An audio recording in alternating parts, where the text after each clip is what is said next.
Thanks, President. Hi. This is where you say hi back. Okay, your stake president trusts you immensely. So here's what happened. He and I were talking this last summer, and I shared with him a couple of things that I teach at BYU to, college students, 21, 22, 23, 24. And he said, you need to teach that to my stake. And I said, I don't teach that to teenagers. It's just, usually I'll tell some stories, we laugh, we have a good time, we feel the spirit, I send him home. He said, we're not doing that. I want you to teach this. And so this is odd for me because I've done hundreds of these firesides. I really love them, but I've never given this fireside, ever. So I'm terrified. I honestly am scared. My daughter is here, Madeline, and she said, how you feeling? I said, I haven't been nervous in years, just because this is what you do for a living, right? So I'm not quite sure how this is going to work out, right? Usually I'm like, Lord, help me. He's like, yeah, we'll be good. We got this together.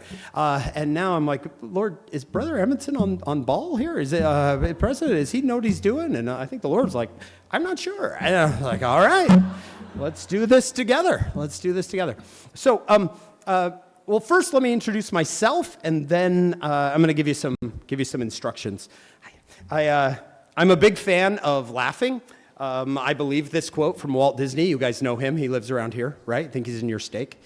Walt Disney said, laughter is no enemy to learning. And I really believe that. I really like to laugh. Way more than I need to. So there's some parents here who are going, oh, we don't need a lot of laughter in the gospel. Yeah, you need to root the darkness out of your soul, right? We're gonna laugh tonight, and I'm gonna need you to laugh. Children by far laugh the most. Teenagers laugh because their brains aren't fully developed. See? Women will laugh because they're polite. By far, the hardest group to speak to is adult men. By far. They fold their arms and they just stare at you. Right? Some of you are sitting next to an old man. Will you elbow him and say, hey, pal, loosen up today. Loosen up. Some of you just found out you're old men. Sorry about that. You're like, why would you elbow me? I'm a product of President Hinckley. Some of you are too young to remember him, but he said in all of living, have much fun and laughter. Life is to be enjoyed. And those of you who remember President Hinckley, it was all about, let's laugh a little bit. Let's enjoy ourselves. His wife was the same way. She said, you have to laugh your way through life. You either have to laugh or cry. I laugh because crying gives me a headache. So we're going to laugh quite a bit tonight. Here's our main... Like I said, I haven't done this. Here's our main goal. Our main goal tonight is for you to make some decisions. Maybe not absolute decisions tonight, but you've got to make some choices. I was talking to the seniors before we started.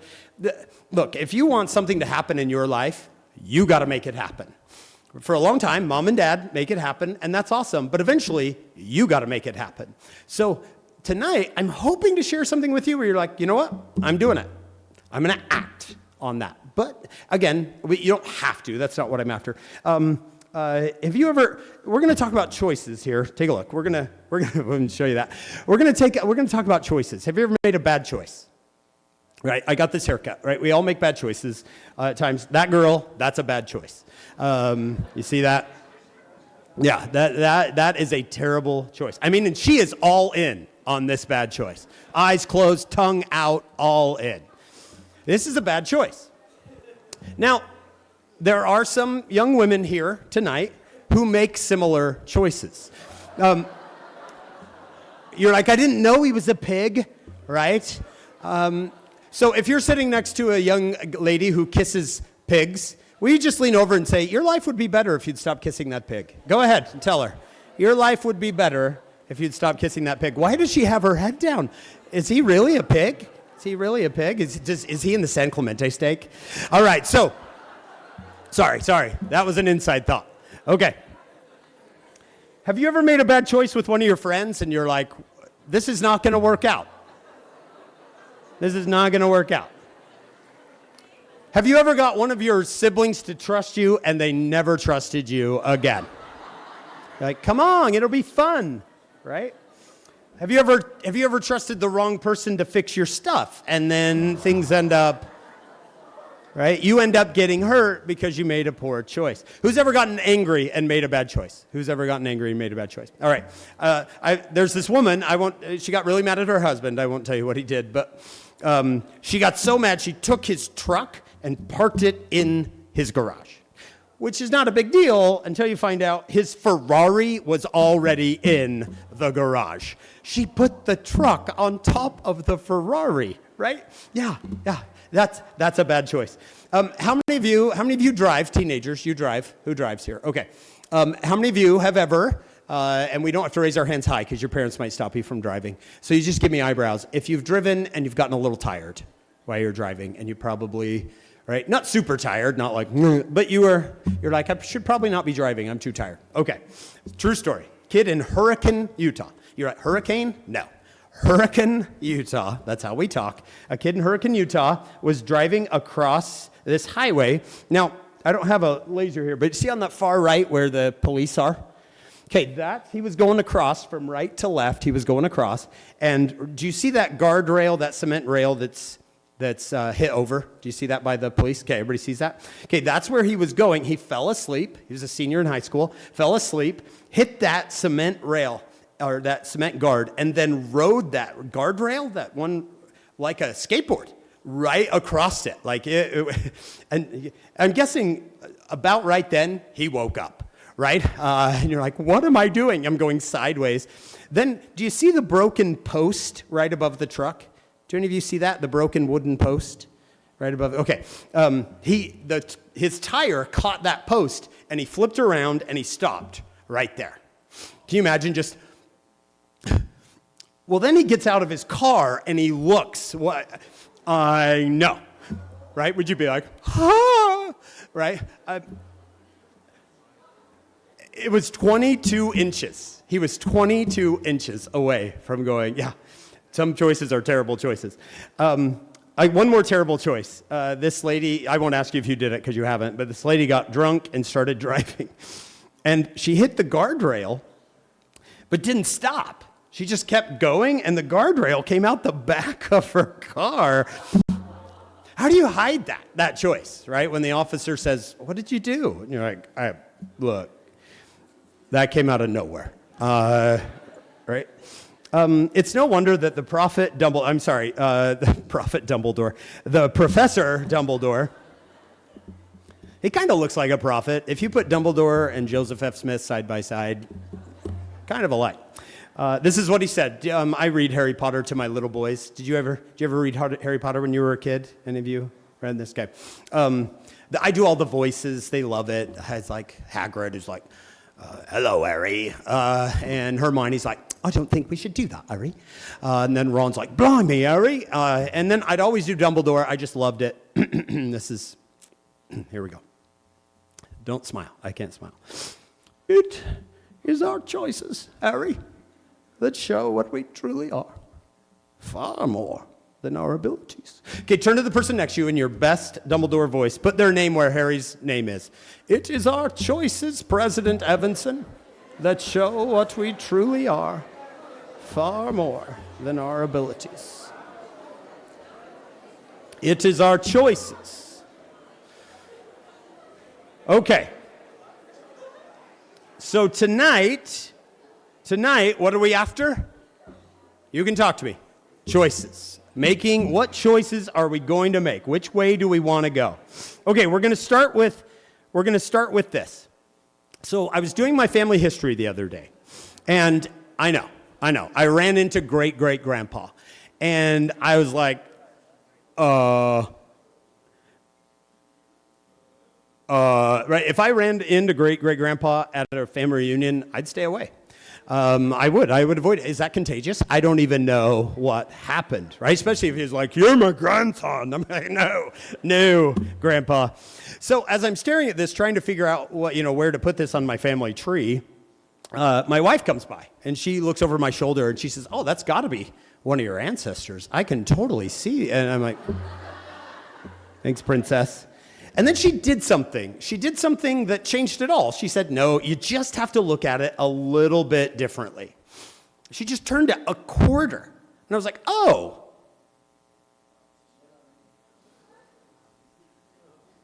It's a what? It's a dog. Some of you are like, oh, I still don't see it. He's got his nose curled up against his tail.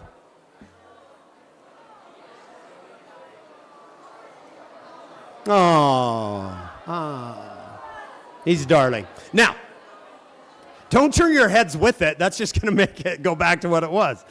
Okay, so what I saw was something like, no, stay away. And what she saw was something wonderful, something adorable. So what we're going to do tonight, you can look at it two different ways. It can look like this. And honestly, it could, because I'm going to teach you some things that I only teach my college classes, and that you could be like, bleh, like I hate this.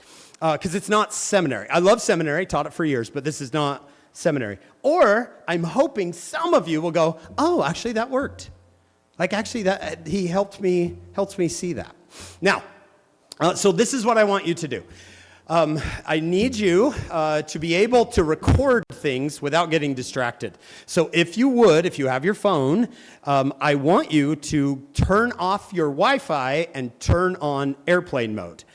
All right? Because we need something to take notes on that's not a distraction. All right? So this is what I have my own students do. When they come to class and we want to get in the scriptures, how many of you are easily distracted by your phone? I am. Right? If I was reading my scriptures and then I got a text, I'd be like, what's up? I was talking to Jesus, but now I want to talk to you. So turn your Wi-Fi off, turn airplane mode on. That should be nothing, right? Shouldn't get anything. Am I good back there? Okay. If you'll do that, then you can write down some things as we go. Because this, and are we recording? Okay, we're going to record too, because I'm going to give you so much information. Those of you who are like, actually, that made sense to me, you can hear it again. I have students have come to me, and it's not me, it's the information. Students have come to me and said, I've never understood my part in this. And now I do. I'm like, oh, good, right? And it makes them feel like I now know where I fit in. I use this quote in my classes probably 5 times a semester. I love this quote. Isn't that beautiful? It is good to be faithful. Do you love it? I love it. It is better to be faithful and competent. All right, so tonight we're not working on faithful. Guess which one we're working on? Competent. Do you know what competent means? That's kind of ironic. If you don't know what competent means, ask the person next to you, say, do you know what competent means? Make sure they know. What does competent mean? So when Tanner goes on a mission, it's awesome for him to be faithful. I'm so glad he's faithful. It'd be better if he was faithful and knew what he was talking about. Right? Right, Tanner? It would be better for you to go on a mission and actually know the gospel than it would be, I'm on a mission, which isn't bad. Yay, good for you who are going on a mission. It's good to be faithful. It's better to be faithful and competent, to actually know what you're talking about. For Tanner, I could see him in the mission field, and somebody asked him a question, and he's faithful, so he just says, I know the church is true. And he can't answer a single question because he's not competent, right? We want him to be faithful and competent, which he already is. I know Tanner really well. Brilliant. Okay. We're going to start with this. President Nelson said, who are you? Who are you?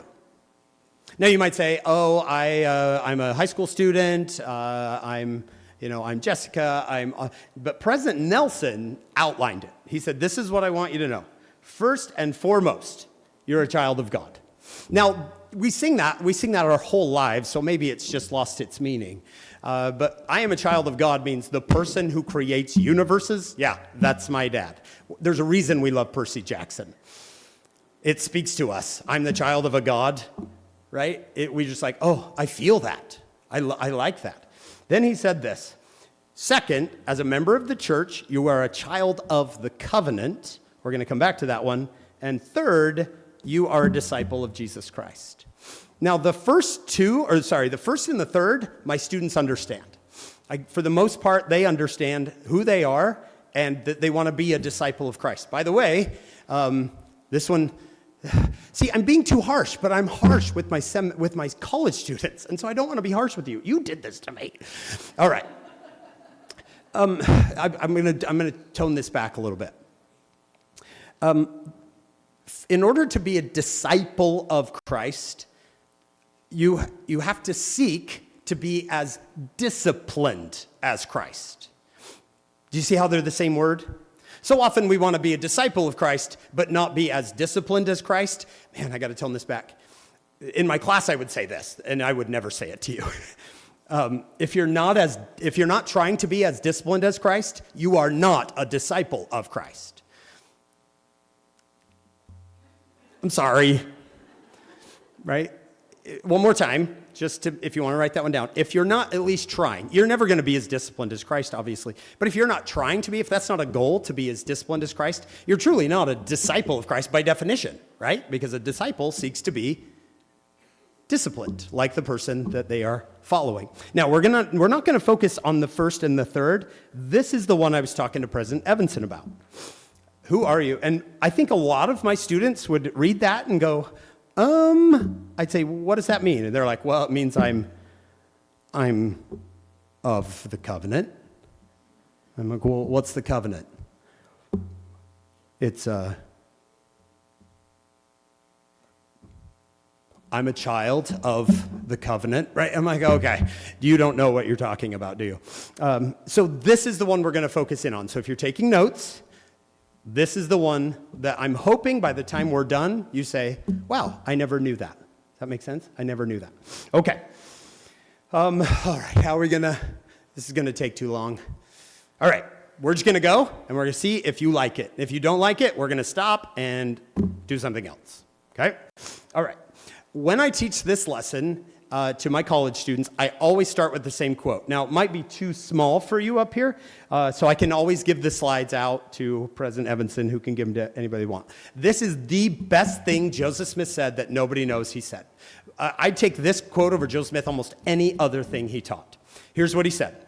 He said, the great Jehovah, Jesus, contemplated or thought about, you and I would say thought about, all the events of the earth pertaining to the plan of salvation before it rolled into existence. Let me translate. He just said that Jesus saw every single moment of the earth before there was an earth. Let me say one more time. Jesus saw every single moment on the earth before there was an earth. Okay, he goes on. The past, this one's going to blow your mind. The past, the present, and the future were for him, a single moment. So Jesus, right now, if you asked him what does he see? He'd say, I see the past. And you're like, oh, you see a vision of the past? No, I see the past as it's happening right now. Well, what about the present? You see the present? Yeah, of course, I'm here. And you see the future? Like right now? What do I look like? Right? You know how we watch a movie like this? It goes by. He picks up the movie and turns it sideways and sees the entire movie in 1 second. I know, some of you are like, this hurts my brain. Yeah, and it should. It should hurt your brain. Okay. Now, the last one. He knows the situation of both the living and the dead. I'm pretty sure that's everyone. He knows the situation of both the living and the dead. Let me translate. He's saying he knows every single thing about every single person. He knows every single thing about every single person, including you. He knows everything about you. In fact, he knows more about you than you do because he's already seen your future. I know. This is why I was like, President, they're going to hate it. All right. All of that, he said these three things, all of that for this last line. And he has made ample provision for who's there? Everyone. He has made ample provision for their redemption. What's ample mean? Anybody know what ample means? More than enough. He has made ample provision for their redemption. Okay, let's back up. He saw every moment of the earth before it was made. He sees the past, present, and future all at the same time. He knows every single thing about every single person. Is that a God you can worship? Sometimes we talk about Jesus. I think my students come to BYU saying, oh, I love Jesus. Jesus is my brother. Jesus loves me. And I'm like, all of that is true. Do you really understand who this is? And all of a sudden, when we start talking about it, he knows a lot. Yeah. I think it's why in Isaiah, he says, my ways are not your ways. My thoughts are not your thoughts. It's actually kind of mean when he says it, because he says, as the heavens are above the earth, so are my ways than your ways. That's a really mean way of saying it. What if I walked up to President and I said, President, do you see the stars? Yeah. Do you see how far away they are? Yeah. That's like my brain and your brain, right? Like that's not a nice thing to say. But when Jesus says it, we say, that's beautiful, right? Okay. So now we know who he is. Everybody good? Now we know who he is and what he's after. He gives us his mission statement. Do you have this one memorized? This one is, I taught this in a ward today. This scripture is the most quoted scripture in General Conference. And number 2, this is 5 times more than the second one. By far, this one is the most quoted scripture in General Conference, because the Lord is saying, okay, with all that knowledge that I have, here's my why. Here's what I'm going to do. If you've read Moses chapter 1, Moses says, why'd you do all this? And what does the Lord say? One reason. I want to exalt people who want to be exalted. Do you see the difference? He could just force people to be exalted, but by definition it wouldn't work, because he wants people to be like him. And by being like him, you have to choose it. How are we doing? How are we doing? I'm getting some looks like, okay. Are you with me? Are you with me? Ask the person next to you if they're with him. Are you with me? Are you with me? You thinking about food? That should be everyone. All right. Kristen, ask Steve. Are you with me? Are you with me? Okay. Everybody good so far? All right. By the way, if someone said, if you could teach missionaries one thing, this is what I teach. By far, this is what I teach. Because now we know who God is. Now we know who Jesus is. Now we know his why. Now my question is, where do I fit in that why?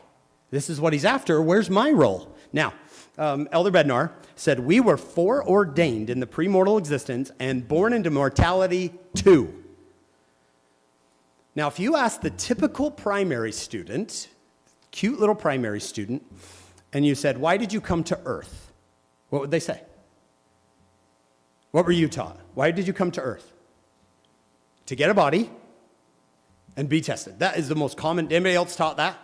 To get a body and be tested. I was taught that. You were taught that. That's not what Elder Bednar says. Listen to what he says. We came to this life to fulfill the covenant and promise God made to Abraham. That is who we are. That is why we are here. That was not on your list of things, was it? I tell my little boys to do this. They're 12. Back when they were in primary, I said, when someone asks you why you came to earth, you say, to fulfill the covenant and promise God made to Abraham, ma'am. That is who we are. That is why we are here. It scared their teachers. Their teachers were like, no, that's not why we're here. We're here to get a body and be tested. But this is why you are here. Now, then the question is, are you following me here? Okay, now the question is, what's he talking about? I now know my role, but what is he talking about? What is the covenant made to Abraham? Everybody, you with me still? Okay, let's keep going. You got to go way back in the Bible to where no one reads. It's the Old Testament. All right? If you go way back in the Old Testament, the Bible is set up in an interesting way. Let me show you. So Moses is writing the Bible. There's so much here that we can't go into. But he is trying to give the children of Israel who have left Egypt an origin story, right? They got to know who they are. So he's writing, this is who you are. Now, we think the book of Genesis is about Adam and Eve. It's not about Adam and Eve. That is the preface to what he really wants to get to. Look at the first 11 chapters. It's Adam and Eve, Cain and Abel, Noah, flood, Tower of Babel, and about 20 other people in 11 chapters. But then we get to chapter 12, and guess what happens? It slows down, like incredibly. We covered 2,500 years in 11 chapters. Guess what we're going to cover in the next 38 chapters? 200 years. Do you see, if you look at this, that this is the story Moses wants to tell? Moses 1 through 11, that's the setup. That's the thing that comes out in Star Wars in the very beginning. He's trying to set you up for what the story is really about. Who's the story really about in Genesis? It's not about Adam and Eve. They're in there, and that's good, but who's the story really about? Abraham and Sarah, Isaac and Rebekah, Jacob, and his wives, Rachel, Leah, Bilhah, and Zilpah. And I know some of us are like, that makes me uncomfortable.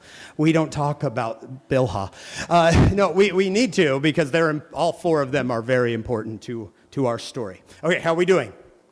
Everybody got it so far? All right, so let's go back to Genesis and see what Moses wants us to see. It goes all the way back. Now, we're not going to read the whole thing. That would be fun, wouldn't it? We're going to start in Genesis chapter 12 and read all the way through. No. So here's what the Lord picks this random guy. He's nothing special. He's not a king. He's not a prince. He's some guy. And he says, Abram, can I talk to you? I want you to get out of that country where you are. He's in Babylon. I want you out of there. Verse 2, I'm going to turn you and your wife Sarah into a great nation. I will bless thee. I'm going to make your name popular. Everyone's going to know who you are. And you, now look at this last part. This is crucial. You are going to be a blessing. So not only are you going to get blessed, you're also going to be a blessing. To who? I will bless them that bless thee, curse them that curse thee, and in thee, who are we going to bless? All the families of the earth. So Abraham, I'm going to take you and all your posterity, and who are we going to bless? The entire earth. I need you to talk to me here so I know you're getting this. Abraham, we're going to take you and your posterity and make them, they're going to be the blessing to who? All the families of the earth. Now, the Abrahamic covenant is so difficult to explain that it gets bogged down. So here is the easiest possible way I've come up to understand the Abrahamic covenant. You ready? God says to Abraham, Jesus says to Abraham, I'm going to give you very unique commandments. Commandments nobody else has. Like take a day off, right? Once every 7 days. That's not normal, right? Let your slaves take a day off once every 7. This stuff is not normal. I'm going to give you unique commandments. When you keep those commandments, you're going to be overwhelmed with blessings. Because I kind of know how life works. I made it, right? And with those blessings, you are to bless everybody else. And when you go bless them, tell them that they can also keep the unique commandments, get blessed, and go bless everybody else. And then they'll get people. It's like a big pyramid scheme. And then they'll get people who are going to do this. And eventually, if we do it right, it will cover everyone. We'll find everyone, and they'll all be here. And Abraham's like, sweet, let's do it. And God says, I actually have a piece of property for you to do this from. Here's headquarters. Abrahamic covenant headquarters. And it's this tiny little green spot on the planet, right? The Lord's like, right there. What do we call it today? Palestine or Israel. We call them both, right?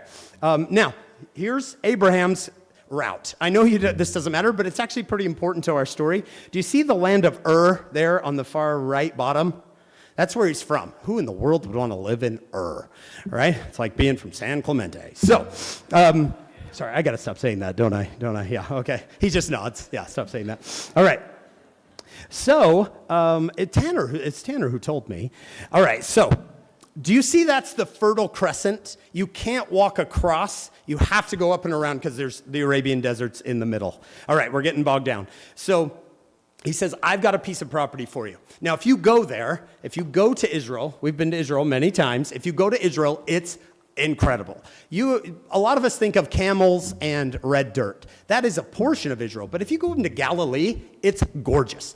It is green. Flowers just grow, the lilies of the field, right? You can grow anything in Israel. You can grow pineapples and palm trees, date trees, potatoes, though Idaho has that covered.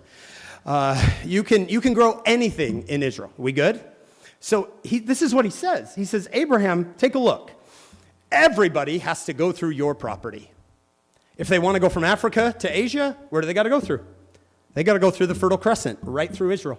If you want to go from Europe to Africa, you got to go through Israel. He's given him the prime spot to do his work. Does that make sense? You don't even have to leave. All you got to do is stand there, and when people come by, open up a little camel watering station and say, do you have 5 minutes for a message? Right? And then see if they want to come into the covenant. What's the covenant again? I'm going to give you unique commandments. With those unique commandments, you are going to get blessed if you keep them. And with those blessings, you bless everybody else. Okay. So Abraham is in. He's like, sweet, let's do it. Now, there's a lot more to this story. We're skipping, but that's okay. Abraham and Sarah have a son. What's his name? Isaac. They have a son named Isaac. What's fascinating is God says, we're going to take you and Isaac, and we're going to make a huge population of people. In fact, we're going to do it, and it's going to be awesome. So I want you to take Isaac and kill him. Can you imagine how confused you'd be if you're Abraham? Wait, remember the whole great nation thing? Yeah? You want me to kill him? Yeah. You're sure? Because I'm not just seeing the logic on this. You want to make him a great nation? Yeah, I want you to do it. And incredibly, and this is a horrifying story. You shouldn't be like, oh, this is my favorite part. No, this is a horrifying story where Abraham takes Isaac up on the mountain and he goes to kill him. Was he going to do it? Yeah, he was going to do it. Now, this is the part I really, orphans, pay attention. Listen to Ignacio, okay? This is important. Sorry. I'm teaching this like I teach it. Oh, I feel so terrible. There's going to be parents in here writing letters. All right. Write them to President Evanson. Okay. Does the Lord know Abraham is faithful? Sure. He knows. But who doesn't know? Abraham. Oh, Isaac too. But Abraham doesn't know how faithful Abraham is. Does that make sense? So the Lord does this not to find out how faithful Abraham is. He already knows. The Lord wants Abraham to find out how faithful Abraham is. Is this clicking? Because he's going to do the same thing to you. He is going to ask you for the most difficult things. 18 months, 2 years. Will you do it? Right? Will you give it? Right? I honestly, going on a mission for 2 years was not as difficult as giving up a child for 2 years. Like, I don't want to. I got a son about to go on a mission. I'm like, no, he's tired. I like him. If he would take him 2 years ago when he was 15, I'd be like, take him. He's a problem. But now he's a pretty great kid. You guys should see him. You should marry him, one of you, soon. He doesn't do it. He provides a different way. Lot to unpack there, but we're going to keep going. Isaac marries Rebekah. And we would go through that whole story, but we're not going to. They have a son named Jacob. They have a son named Esau too, but we're flying through history here. Jacob is actually going to get married to 4 women. And again, I know you're like, I don't like this part. Well, it's our history. These are our grandparents. Well, I don't know which one's your grandma, right? But we're all in the family. So we have quarter grandmas. Happy birthday, quarter grandma, right? Okay. He has 4 wives. And with those 4 wives, he's going to have how many sons? 12 sons. Leah's going to have 6 sons and a girl. Zilpah's going to have 2. Bilhah's going to have 2. And Rachel is going to have 2. Now, this is called the house of Jacob because they're all Jacob's kids. But when the Lord tells Jacob, hey, do you remember your dad's covenant? Yeah, you're doing the same thing. Okay, we're going to change your name. What do they change his name to? Israel. So now we have the 12 tribes of Jacob or the 12 tribes of Israel. Is this making sense? Okay, so now we have these 12 sons. You don't have to memorize them, but I'm guessing one of them, this is interesting because some people are like, where's Ephraim? Where's Manasseh? Joseph, the 11th son, do you see it on the bottom right there? His sons are Ephraim and Manasseh. So his tribe is going to be divided up into 2. But let's keep going. Now, just so you know, this is much more complicated than this is the book of Genesis. We're not going to do all of this. Yeah, my class is usually like, please, no. But for our fireside tonight, we're just looking at this. Okay, guys, you have the land. You have the covenant. What's the covenant? I'm going to give you unique commandments. You keep them, you're going to get blessings. If you with those blessings, you are to bless everybody else. It is going to work. I gave you the property to do it. We're going to cover the earth. And what do? They sell their brother. Can you imagine the Lord? I mean, I'm sure he saw it coming, but can you imagine the angels? Like, let's go. Seriously? Like right out of the gate? You bombed this. Now, ask your parents about this one day. All right? They will. This is how they know this story. They think Elvis is in the story. There's a lot. I see some kids here going, what? What is that? It's awesome.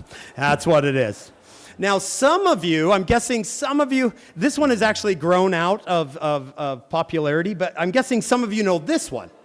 Oh, okay, there's our young people. All right, and the mom and dad are like, what? Those don't even look like real people. Okay, we're going to go through the story really quick. They sell their brother. He ends up going to Egypt, being sold into Egypt. He works for a guy named Potiphar. Do you guys know this story? It's the last 12 chapters of Genesis. He works for Potiphar. He's a go-getter. He's been sold by his family, which I think has some sort of trauma. But he works his way up to head slave. Like, he's a go-getter. He has a goal on his wall, head slave. And he works it, and he becomes head slave. But do you know what happens next after he becomes head slave? Potiphar's wife, right? She's like, hey. And, sorry. She's Fat Albert, apparently. All right. That's my version of seduction. All right. And he is like, no, because he knows about the unique commandments, right? He knows the unique commandments, and he's like, no, I don't do that, right? Now, are you kind of applying as we go? We have very unique commandments. I want that in the back of your head. Latter-day Saints do weird stuff. You should be weird. You should be odd. When people see you at school, they're like, you guys don't what? Really? Okay, just hold on to that thought. So he ends up in prison. Now, if you're Joseph, now you and I see the end of the story. So we're like, oh, don't worry. It works out great. But right then, what does he think? God must hate me. God must hate me. Anytime I get going and things go well, then blown away by somebody else's choices. But you guys know this story. He interprets some dreams. Pharaoh has a dream. This is the only picture I could find of Pharaoh having a dream. I don't know why he sleeps on a lion pedestal. It's probably why he's having bad dreams. Okay. They bring Joseph in, and in one day, oh, I didn't tell you this.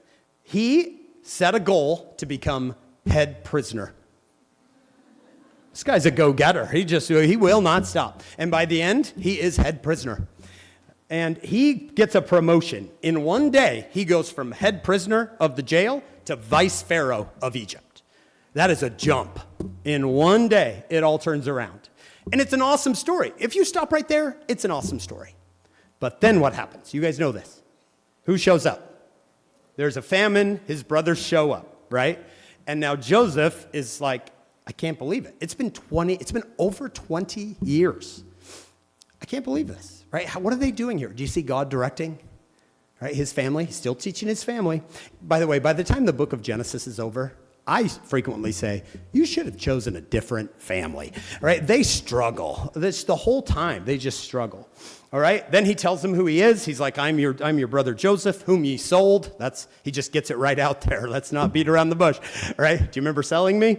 And look at him. They're like, it's really you. Look at that guy on the left. He's like, shut the front tent flap. Are you kidding me? We are in so much trouble. Now, what could Joseph say? He could say, how do you like prison? Let's put you in prison. He could say, how do you like Potiphar's wife? She's like, right? But he doesn't do that. What does he say? Anybody know? He says, it's okay. You didn't send me here. Who did? God sent me before you to preserve your lives. Unbelievable. And he gets to see his father again, and it's this beautiful story. Okay, we're done with Genesis. How are we doing? We good? Because we're going to pick up the pace here. And now we're getting into the stories nobody studies, because Latter-day Saints stop around Exodus chapter 20. And then one thing led to another, and Jesus was born, right? Okay, so the book of Exodus opens, and what's happened to our family? They've been in Egypt for how long? Does anybody know? 430 years they've been in Egypt. So that little break between Genesis and Exodus is actually a long time period. And they're now slaves in Egypt. Ask your parents if they know who that might be your grandparents, actually, if they know who that is, right? And did any of you watch this one? You did, right? And you know how it starts? How's it start? Water, mud, faster, right? Deliver us to the sing it. Promise, nya, nya, nya, nya, nya. Okay, you remember it? Okay, I saw a kid just look at his mom. This is weird. All right. Well, we got to do things to keep everybody interested. So, the children of Israel are in slavery to the Egyptians, and they're saying, deliver us to the promised land. Promise to who? to Abraham, Isaac, and Jacob and their family. Take us back there. It's been 430 years. And I think the Lord's like, I think it's been long enough. Let's go home. Let's take you home. So who does he send? Moses. He sends Moses. Moses goes before Pharaoh. They have their duet. And then there's 10 plagues. Now, I don't know if you know this, but there's 10 Egyptian gods. There's 10 Egyptian gods, and each plague takes down an Egyptian god, one at a time. Right? So every plague, you have these 10 gods of Egypt, and each plague goes boom, boom, boom, boom. You're taking them all down until there's one left. Who is it? Pharaoh himself. He's seen to be a god. And Moses comes to him and says, you got to let him go because something is coming. You don't want this. Let them go. And Pharaoh uses his agency and says, no. And what happens? Moses says to the children of Israel, kill a lamb, put its blood on the door, and there's something coming.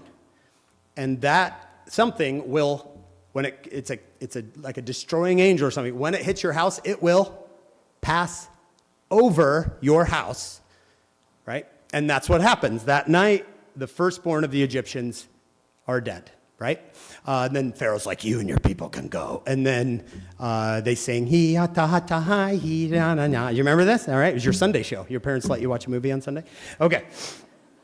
Then where do they get to? They get to the Red Sea, big dramatic moment. AI is awesome, right? They get to the Red Sea. Here we go. Where are we going? You can talk to me here. Where are we going? Promised land. Let's go home. You guys, it's not that far. There's Egypt. There's Canaan. That's the promised land, Canaan. We call it Jerusalem. They called it Canaan. All right, we could just go straight home. We could go straight home. But they go outside of Canaan, and they have a little meeting. And they say, okay, we're going to send 12 spies. This is Numbers chapter 11. Nobody knows this story. When's the last time you cracked the book of Numbers, right? But in Numbers 11, they have this story where they send 12 spies, one from each tribe, into the promised land. They've been gone 430 years. And those guys come back, and they say the land is awesome. Like, unbelievable. They're like, look at this. And they're like, is that a grapefruit? They're like, no, it's a grape, right? Like, this land is awesome. It's awesome. But the people, anybody read this? What did they say? The people are giants. The people are giants. We can't fight them. And they get in this argument. Two of the spies, you see them up there carrying the grapes. Two of the spies say, we can take them. We can do this. God is with us. That's Joshua and Caleb. The other 10 say, we got to run. We got to run. So Moses turns to the children of Israel and says, what should we do? Do you go with the 10 or the 2? Who did they go with? The 10. They tried to kill Joshua and Caleb. That's what we do with faithful, optimistic people. So this is what God says. He says, in essence, the promised land is ready for you, but you're not ready for it. So let's go into the wilderness for a while. How long? 40 years. Now, 40 in the Bible means many. Doesn't mean 40 exactly. Could mean 40, but it just means many. All right, so they're out in the wilderness. Okay, we got to go a little bit faster. Who's with me? Just nod if you're still with me. As soon as the last people are nodding, we'll wrap this up. All right, they're going to go out into the wilderness, and they're going to learn how to get ready for the promised land. Does that make sense? And the Lord says, all right, Moses, let's talk. This is what I want you to tell them. This is Exodus 19, verse 4. You saw what I did to the Egyptians and how I lifted you out of Egypt. Now, if you will obey my voice and keep my covenant, same covenant, right? Same covenant. I'm going to give you unique blessings with those. If you keep them, you're going to get blessings. You take those blessings and bless everybody else. You will be a peculiar treasure. I'm going to use you to bless everybody else. You will be a kingdom of priests, not a kingdom of soldiers. That's everybody else. I want you to be a kingdom of priests. I don't want you to be a secular nation. I want you to be a holy nation. So Moses goes back. Sweet, it's going to work. They give, this is a whole other class. We won't do this. He gives the law of Moses. The law of Moses is God's way of governing a nation. There's 613 laws. And some of you are like, that's a lot of laws. Well, in the United States, we have 30,000 laws just for guns. All right, so, I mean, there's a lot of laws. So 613 doesn't seem like all that much, right? Now, okay, please pay attention. The centerpiece of the camp of Israel is the tabernacle. The tabernacle is there for them to come to and participate in ordinances where those ordinances will make them holy. And when they're holy, they can go where?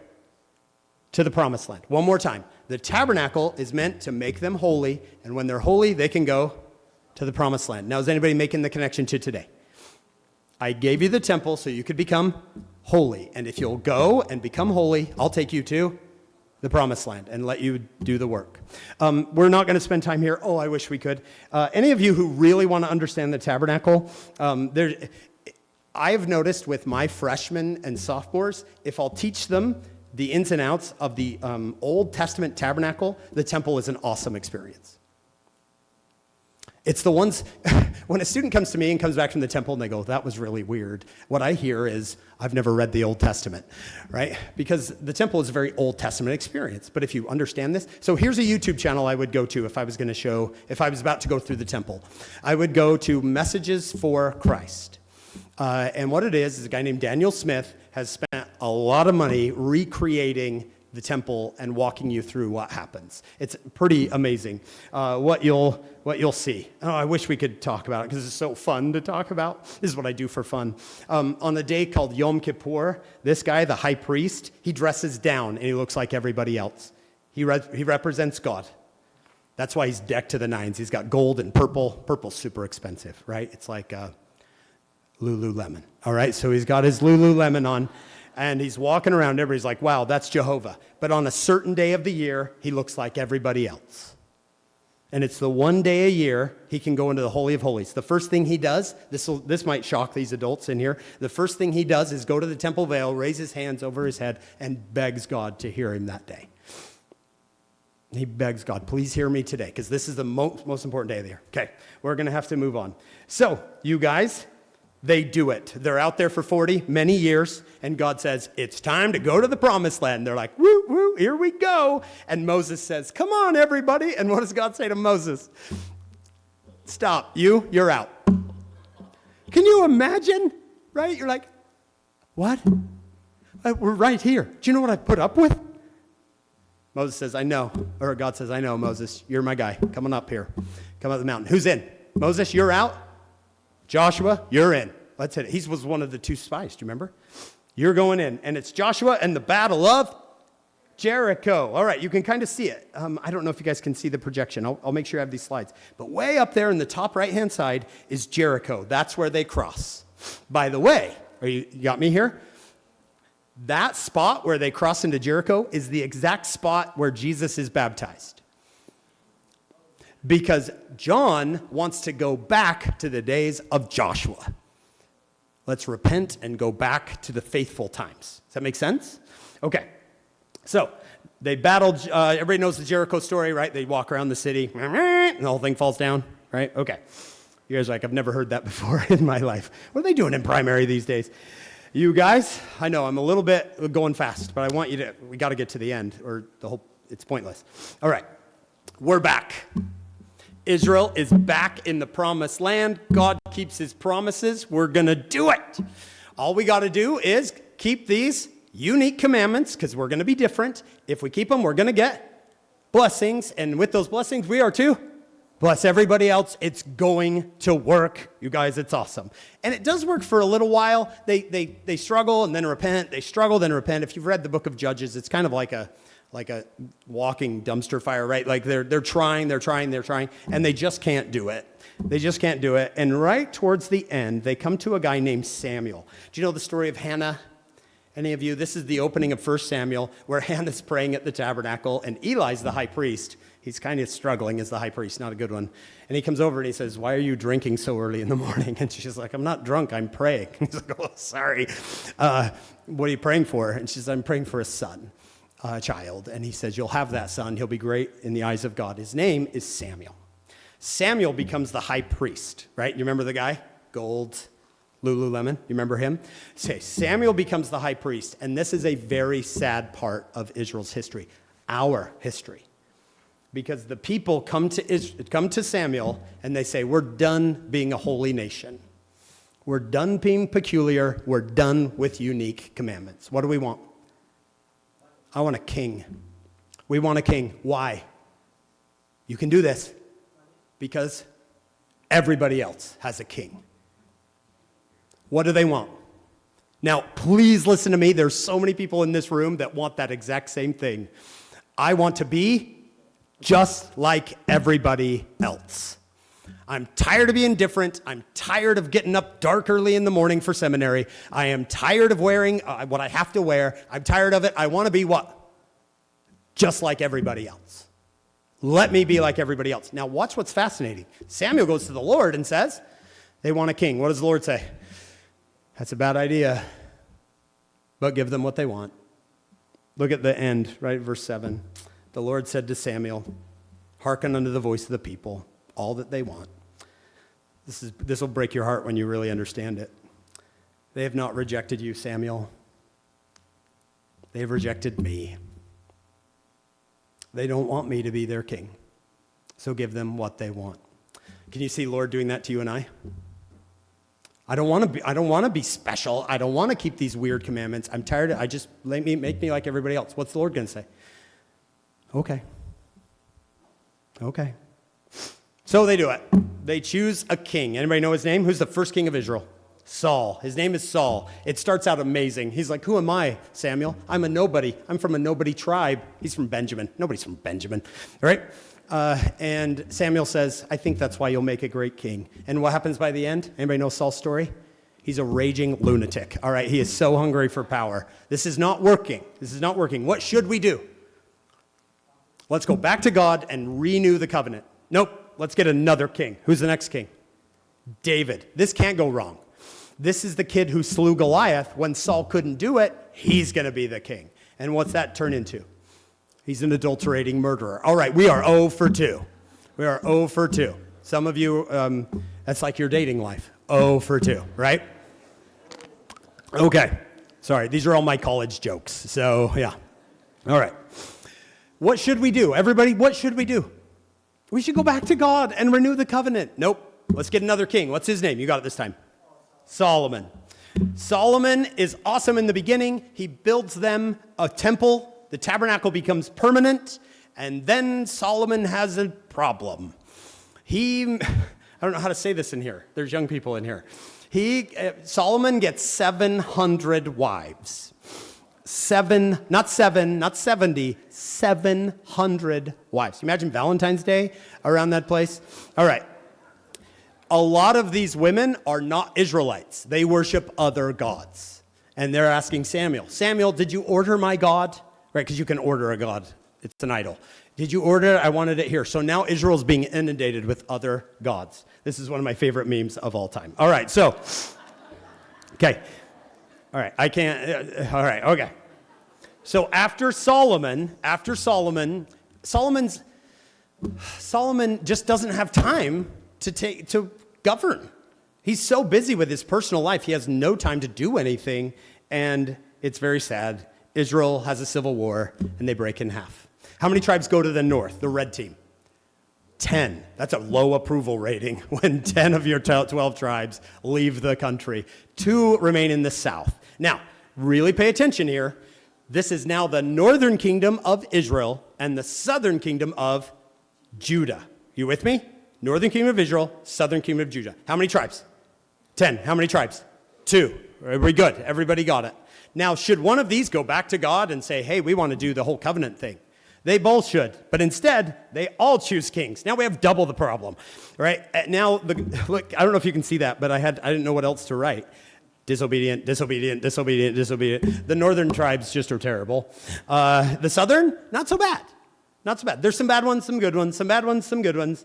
Now, okay, we got to go fast, but this is important. This is why this will help you understand the Book of Mormon.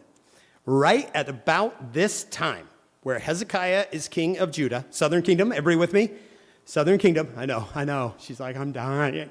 All right, southern kingdom, northern kingdom, Hoshea is king. Here comes the prophet. What's his name? Isaiah. And Isaiah comes on the scene, and he's the most powerful prophet they've ever seen.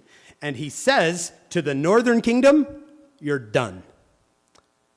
God, I gave you enough chances. Your sins are going to destroy you. He says to the southern kingdom of Judah, you still have a chance.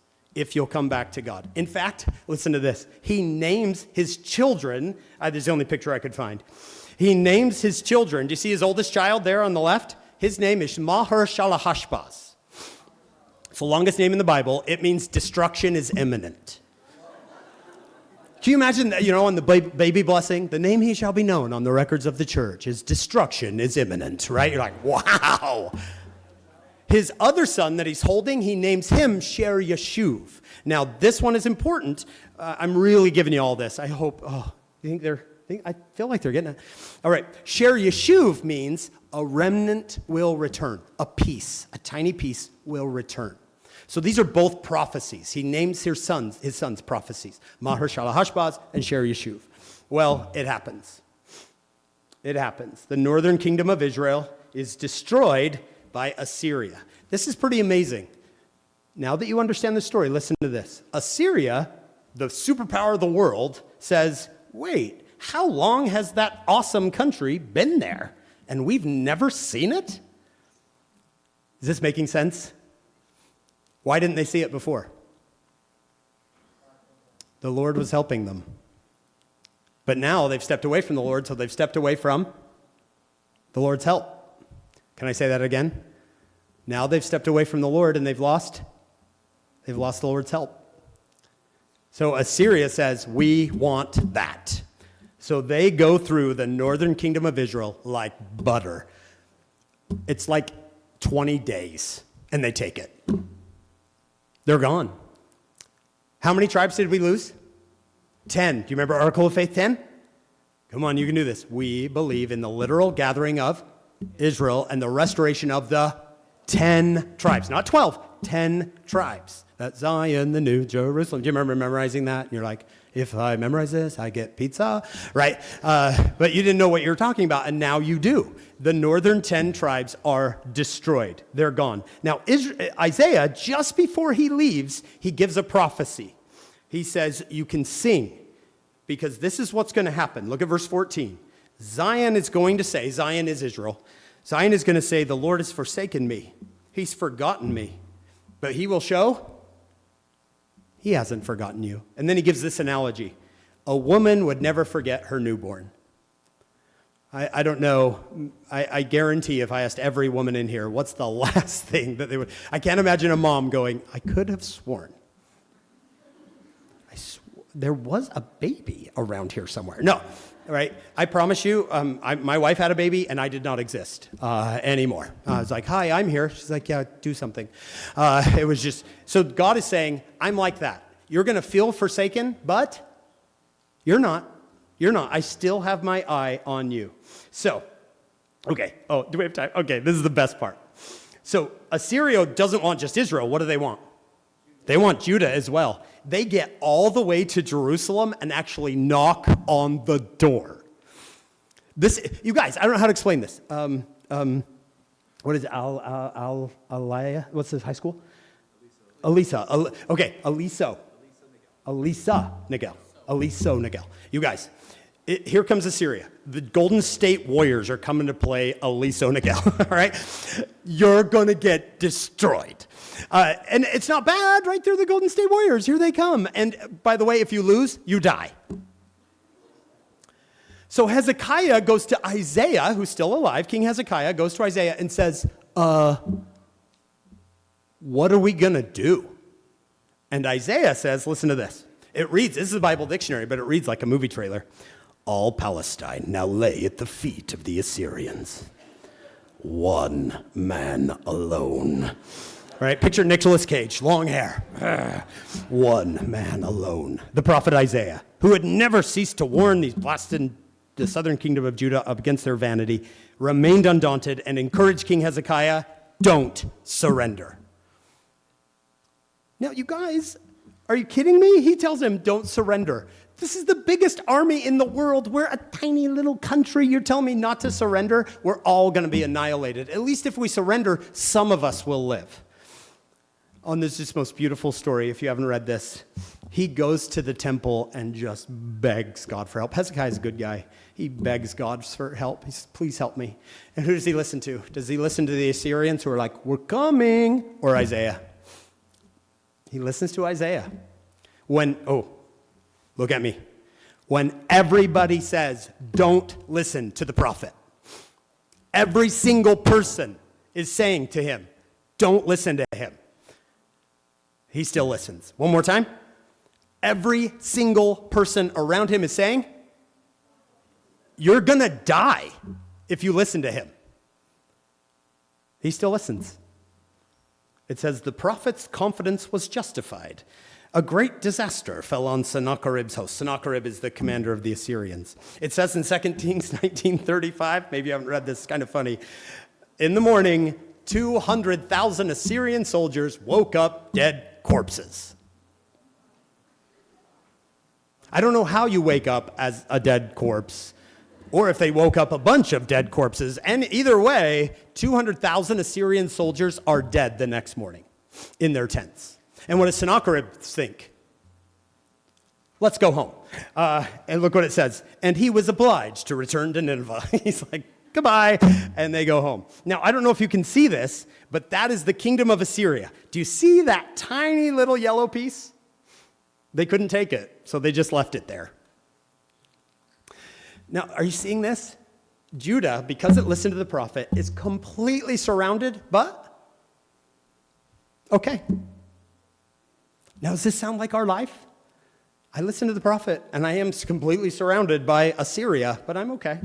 I'm okay. This one's a little bit better. One of my students made this. Check, it's a lot easier if you just put it like this. I was like, yeah, it's not as fun. All right. Okay. All right. How are you doing? Breathe. Okay. We've got more to go. We got more of this story to go. I promise we're going to get to you. The northern kingdom, gone. 10 tribes gone. 2 tribes, still there. But then they start to turn. They start to turn, and prophets start to come to them and say, you got to repent. You got to repent, southern kingdom of Judah, or you're going to be destroyed. Come, you know one of the prophets who was there at that exact moment. Come on, you know it. Think other books. Who is it? It's Lehi. Lehi comes to the southern kingdom of Judah and says, you're going to be destroyed now by a different superpower, Babylon. Now, do you see? Okay. Do you see why they didn't think it would happen? Because 100 years ago, Assyria tried to destroy us, and God saved us. Remember what Nephi says about Laman and Lemuel? Neither did they think that great city of Jerusalem, not would be, could be destroyed. God had saved them back with the Assyrians. And then Lehi skips town. You guys know this story, right? Lehi skips town, and they're like, where'd that guy go who said we were going to be destroyed? They're like, he moved. Serious? Yeah, he left. And it's so sad. It's so sad. The kingdom of Babylon takes Judah. It's so sad. They could have been great. They could have changed the world, but they decided they wanted a king. They want to be like everybody else. Oh, it's so sad. Now, what was Isaiah's second son's name? Sher Yashuv, which means a remnant, a piece will come back. And that's what happens. So I'm going to walk you through this, and we're going to go really fast. We're getting close to our finishing point here. Daniel saw a vision of a great statue, okay? But it's 4 different kingdoms. There's our first one. The head of it is Babylon. Babylon now runs Canaan. Do you remember this? Where Abraham, is this still making sense? I can see you're getting tired, like I can see you. All right. Babylon runs the Holy Land. But eventually, they're going to be squashed by the green team. And this is the kingdom of Persia. And the guy's name who gets them is Cyrus the Great. I can do a whole 5 lessons on Cyrus the Great if you want. It's such an awesome story. But he comes in and destroys Babylon. And he comes to the Jews, this tiny little piece of Jews in Babylon. Does it sound familiar? This tiny remnant of Jews who live in Babylon. And he says, go home. Go rebuild your city. Go rebuild your temple. Go home. And so they do. Under Cyrus the Great, the Jews, this tiny piece of Jews, goes back. What did Isaiah name his son? A remnant will return. Now, we're going to speed up here because I can see that it's weighing on you. We're going to speed up here. That little remnant, that small little group of Jews, you with me? That small little group of Jews living in the Holy Land, Canaan, they are going to be around for a long time. They are going to live through Persia, Greece, and Rome. And when Rome takes over, it's now been hundreds of years. There's the kingdom of Rome.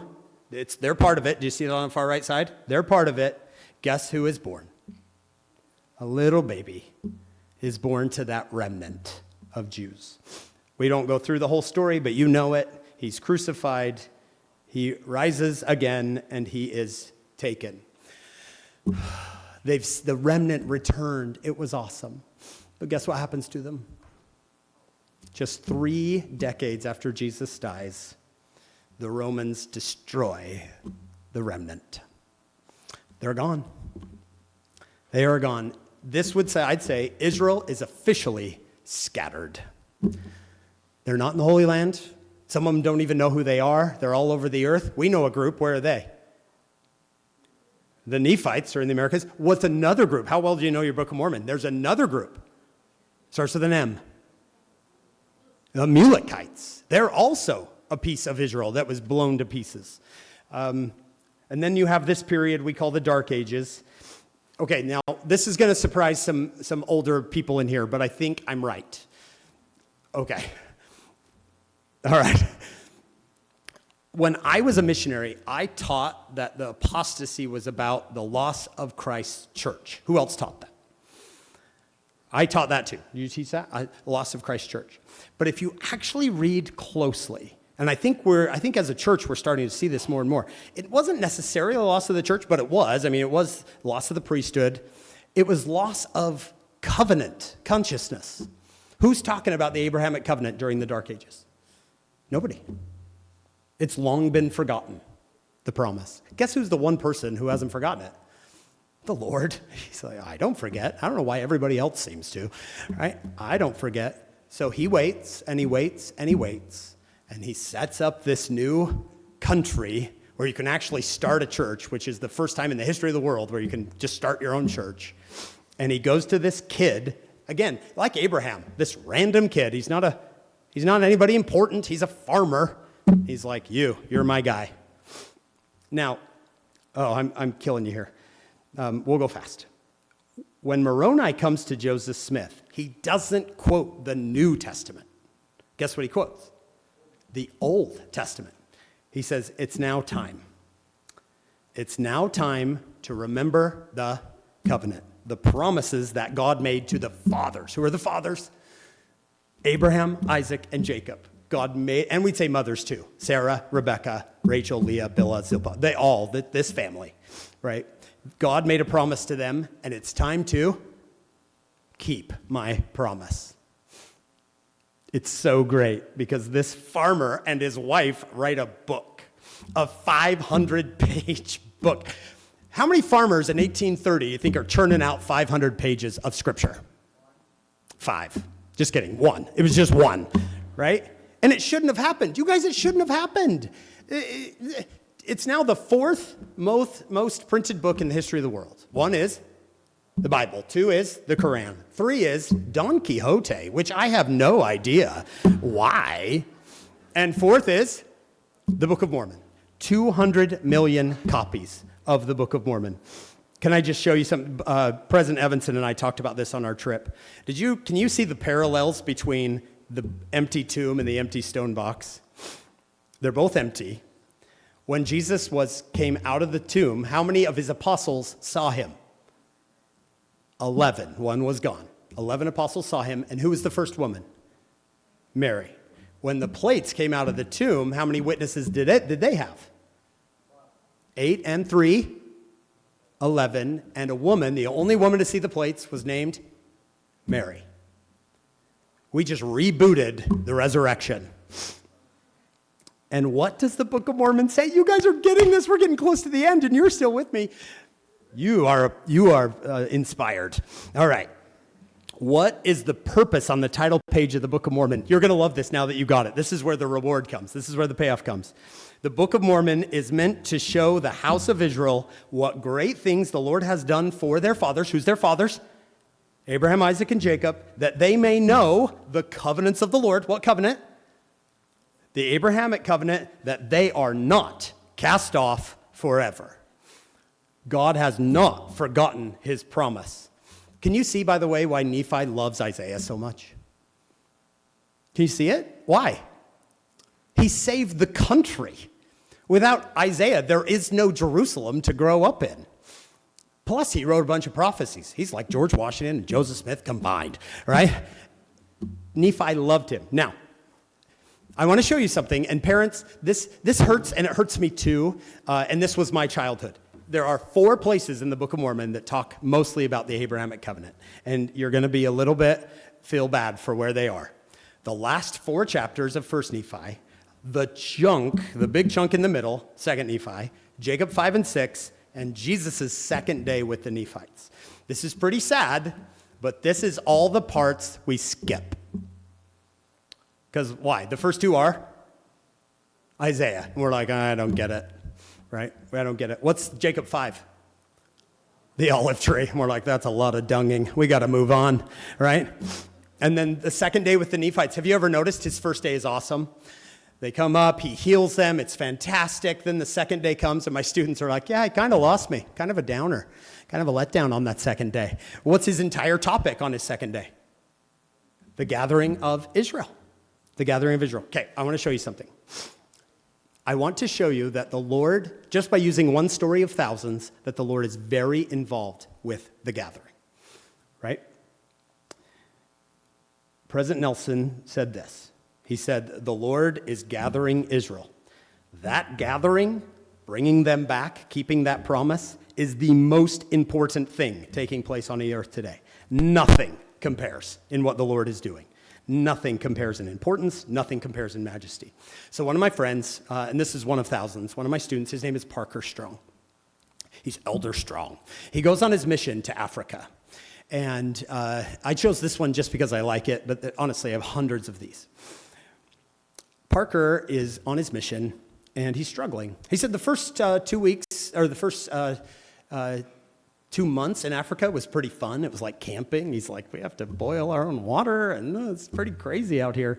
But then something happened. He was sitting on the bus, and apparently on the bus system, I don't know much about it where he is, it's common to get on the bus and hand people your stuff. And they hold it until you get off the bus, and it's just what people do. So he said he's sitting on the bus, and he's kind of like, I'm homesick.